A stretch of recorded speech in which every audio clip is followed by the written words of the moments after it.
Hey, what's up, YouTube? My name is Norman. I've never came on here and did any kind of dream or any kind of video before. It's not really my thing, but however, I got a pretty intense dream. It was a two-part dream. It's so intense I kind of had to wake up and shake it off a little bit, and I don't normally have to do it like that. Let's just say I really felt this one. It was a dream like no, it was just a different kind of dream.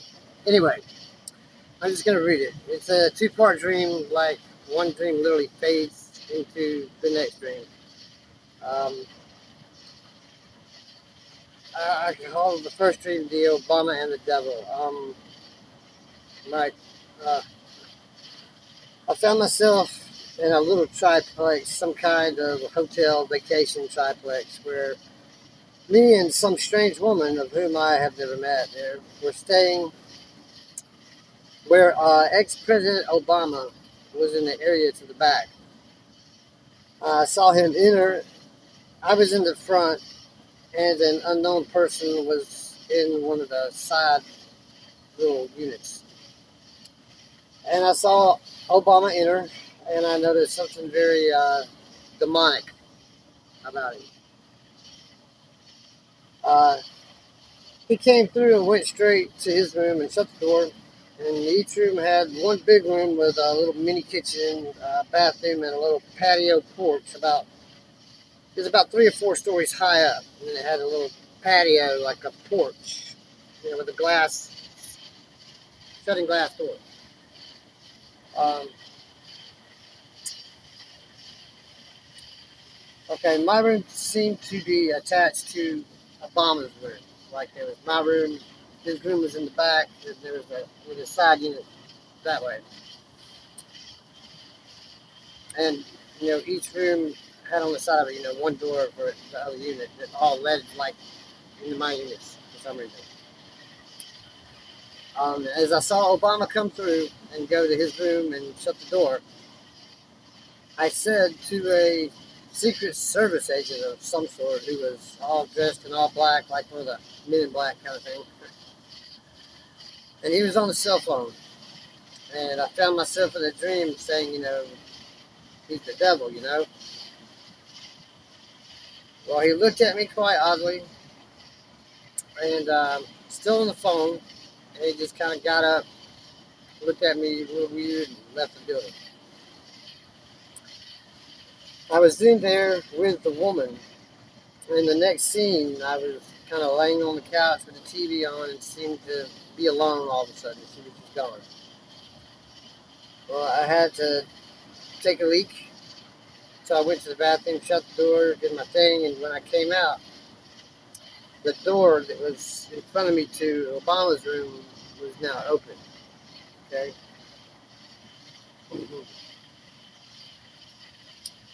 Sorry, I lost my spot.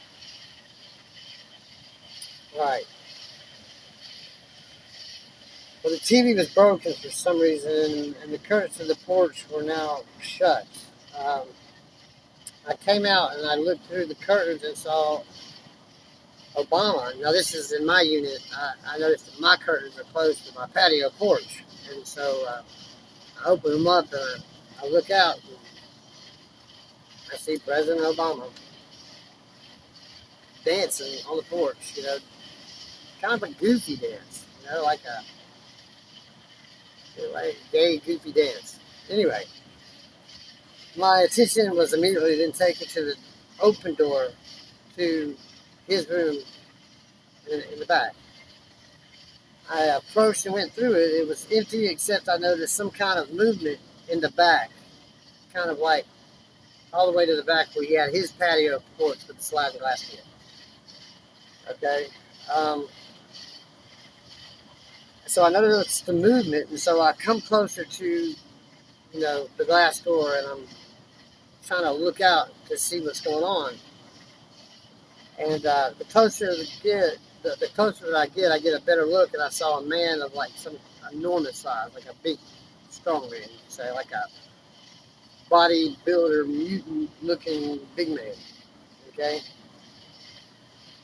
and almost been mutated almost, kind of so muscular. But he's looking all beat up, dazed, wearied, like just sitting there almost like he's barely conscious, like he's gonna have the crap beat out of him or something. And he's just wearing a pair of jogging pants, no shirt. And then I see a figure coming kind of like out of the shadows up behind him, coming up on the guy. And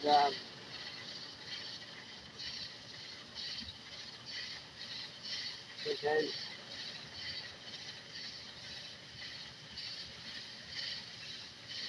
All right, and I'm looking through the glass, and I see the figure walking towards the man, and I start to see what it looks like. And pretty much to my horror, it's like pretty weird, guys. But it looks like a 10-foot tall, giant white bull man thing.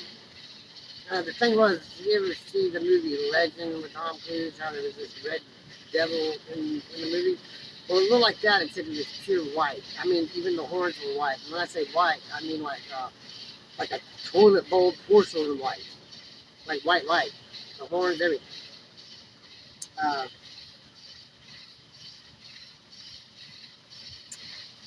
Yeah, he looked like the devil off the movie Legend, except being red, he was white, and he had Obama's facial features. He slowly comes behind the huge, dazed man. He then bends down, grabbing the man kind of around the waist, like he's getting ready to lift him up. And as he does, he looks at me as he's lifting the man up, and he smirks, like this maniacal smirk, and he takes the guy's jogging pants and kind of just wipes his forehead and smirks, and he just jumps backwards off of the balcony of the little porch they were on. And remember, this is like 4 stories high. And I opened the door to look out because you were at sea.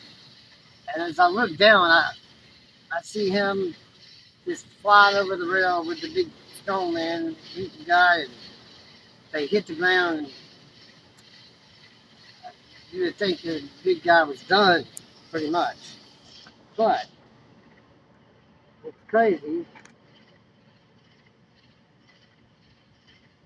When they hit the ground, it's like I knew the big guy was done, but the white devil thing jumped up as soon as it hit the ground, like moved straight back up to where I was, and then just started running. Well, anyway, needless to say, feels like a good time to run back that way, So I come back into the room where I'm at, and now that the curtains are open, and the funny thing is, I look to the side unit that was closed, and the door was open, and I see, out of all people, it's Bill Clinton. Yes, that's the President Bill Clinton. Was kind of sitting up with his shirt off in the bed, just kind of looking confused, seeing what was going on, kind of thing. Whatever that was about. And I can see through my glass door. I still see the regular Obama, as I call him, doing the Goofy Gay dance. He's still up and dancing, like. Well, at that moment, as I'm approaching that glass window, I can feel that thing right behind me. Sorry, that's my dog. He's right behind me because I can feel him. At that moment, the feeling I got was there's no point in running, there's no point in screaming. What am I going to do? So I just turned my back to the wall and sit down. What do you do? Well, he kneels down right in front of me with a smirk still on his face, and he reaches over and he kind of grabs my left thumb. And I thought he was going to pull it right off of my hand, but he didn't. Instead, he starts talking, asking me, who are you going to tell? Like, what are you going to say? Who are you going to tell? Who are you going to talk to? And I say, I don't know. I'm not saying nothing. Pretty intimidating. Uh, he smirks again, and I can see his white face and his horns clearly in the dark. And he bends down with his head and puts his horns, kind of up against my nuts, and he bumps them twice, and he says, pretty much, you better not, or it'd be these. Um, Lovely, right? He releases my thumb and disappears. Okay, I jump up immediately, and I grab my keys, ready just to go, I'm freaked out. It's all too real. I gotta go. Then there's two strange pictures or something on the couch, and all of a sudden, this strange woman, she reappears, and she says, get the pictures. I'm not sure what those pictures was about, but I just knew that I did not want nothing to do with those pictures or anything in that place whatsoever. It was time to go. Man, I knew somehow that there was some kind of pics of a crime scene or something like that to some effect, and they are watching. Really, they are. And at that instant, I fade into the second dream, almost like I'm waking up into it. Okay. And so it's like everything starts to go dark. And now everything's starting to come back fuzzy. And as it's coming back fuzzy, I'm starting to hear this woman talk. And this is the second dream. I call the lady and Bill with the white paint. You'll see. I hear the woman say, let him go. Let him go, let him go. I can't tell if she's talking about me or someone else. I think she's talking about me, but I can't see yet. It's all still fuzzy. Let him go. She says again, and a man that is laying on the floor starts to come into focus. Somehow I know that this scene has something to do with the pictures I saw on the couch and last year, and I'm not in the same place or even time. This man is your average looking, clean cut looking guy with a blue flannel shirt, and he looks beat up, and there's a woman off to the right in a reddish to orangish sundress. The guy sits up and he is looking towards me, but not directly at me, like he is disoriented. I kind of come to realize then that he can't see me like I'm in spirit or I'm somehow like,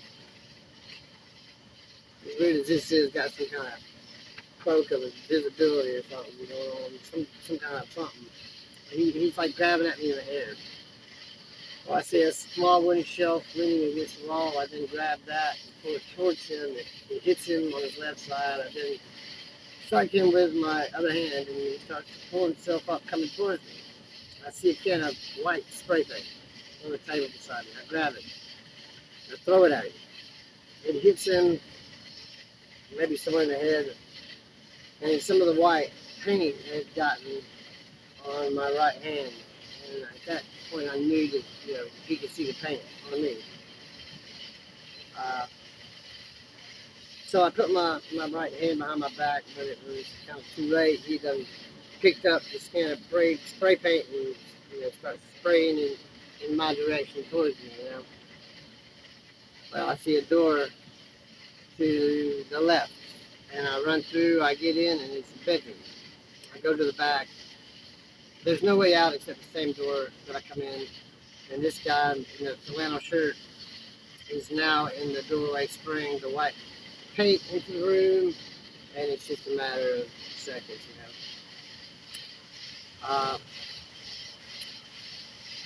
I run towards them. I run towards the door, and I try to push him against the wall and out of my way and try to run past, And I hear the woman in the sundress say, forget his sins, Bill. Interesting words, right? Forget his sins, Bill. It was kind of stood out in the dream or whatever. As I'm looking for the exit, I see it. I run towards it as Bill comes at me and grabs at me. I wake up. And the flannel shirt in the dream was so like vivid to me. I think I wound up looking that up in the Strong's, and I think it meant like to let go or let him go or let go or something to that effect. But anyway, there it is. Take it for what you will. Take it to the Lord in prayer. Father in heaven, Father God, I pray that, Would you say in this dream that Obama was the devil? It's not of me. I pray that, it's not. If it's not of you, it goes nowhere. What? Would you say that in this dream you felt that Obama was the devil? Yeah, I felt like there was two Obamas, and one of them was definitely that. Yeah. One of them was kind of human looking, and one of them was a devil. A devil for sure. And he didn't want you to tell anybody who he was. That's what it appeared. Yeah. And then when you woke up in the other dream, you were invisible until you were painted white, and then a woman was saying, "Forget his sins, Bill." Yeah, like maybe his. Do you mind mentioning what happened when COVID came out and what?